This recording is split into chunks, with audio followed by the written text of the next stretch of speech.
ബംഗ്ലാദേശിൽ സംഘർഷം കലാപമായി മാറുകയും ആ കലാപം ഹിന്ദുക്കൾക്ക് അല്ലെങ്കിൽ മറ്റ് ന്യൂനപക്ഷങ്ങൾക്ക് നേരെ മാത്രം തിരിയുന്നൊരു സാഹചര്യം വളരെ കൂടുതൽ ന്യൂനപക്ഷ സ്ഥാപനങ്ങൾ ആക്രമിക്കപ്പെടുക, ക്ഷേത്രങ്ങൾ തകർക്കുക, ഹിന്ദുക്കളെ കൊന്നൊടുക്കുക എന്ന രീതിയിലേക്ക് മാറുമ്പോൾ ലോകത്തെമ്പാടുമുള്ള ഹിന്ദുക്കൾ പ്രതിഷേധവുമായി തെരുവിലേക്ക് ഇറങ്ങുന്നു എന്നുള്ള വാർത്ത തന്നെയാണ് നമുക്ക് നൽകാൻ കഴിയുന്നത്. കൊൽക്കത്തയിൽ വ്യാപകമായ രീതിയിൽ പ്രകടനം നടന്നു. ഈ പ്രകടനങ്ങളുടെയും പ്രതിഷേധങ്ങളുടെയും ഒക്കെ ഒരു പ്രധാനപ്പെട്ട ഒരു ആകർഷണം എന്തെന്ന് പറഞ്ഞാൽ ഇത് ഏതെങ്കിലും ഒരു സംഘടനയുടെ പേരിലല്ല, ഏതെങ്കിലും ഒരു സംഘടനയുടെ കൊടി ഇതിൽ ഉപയോഗിച്ചിട്ടില്ല, ഒരു ബാനറുമില്ല. വിവിധ വിഭാഗത്തിൽപ്പെടുന്ന ഹൈന്ദവരായിട്ടുള്ളവർ ഇല്ലെങ്കിൽ ഹിന്ദുക്കളെ പിന്തുണയ്ക്കുന്നവർ ഈ പ്രകടനത്തിലേക്ക് എത്തുകയും പ്രകടനമായി മുൻപോട്ട് പോവുകയുമാണ്.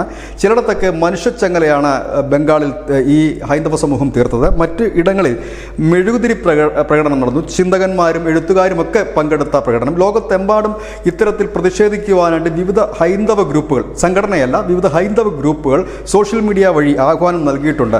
അതായത് ഹിന്ദുക്കൾക്ക് വേണ്ടി ശബ്ദിക്കാൻ, കാരണം സേവ് ഗാസ എന്ന് പറയുന്നത് പോലെ ഇല്ലെങ്കിൽ മറ്റ് എന്തെങ്കിലും പറയുന്നത് പോലെ ഹിന്ദുക്കൾക്ക് വേണ്ടി സംഘടിക്കാനുള്ള ആഹ്വാനമാണ് പലയിടത്തും നൽകിയിരിക്കുന്നത്. അതിൻ്റെ ഭാഗമായി ഇന്ത്യയിൽ പലയിടത്തും പ്രതിഷേധ പ്രകടനങ്ങൾ, കാരണം അവരെ രക്ഷിക്കാൻ സർക്കാരിന് ശ്രമിക്കണമെന്ന് ആവശ്യപ്പെട്ടുകൊണ്ടുള്ള പ്രകടനങ്ങൾ പല വഴിക്ക് നടക്കുന്നു എന്നുള്ളതാണ് ഏറ്റവും പുതിയ ഈ ബംഗ്ലാദേശുമായി ബന്ധപ്പെട്ടുള്ള ഏറ്റവും പുതിയ വാർത്തകൾ.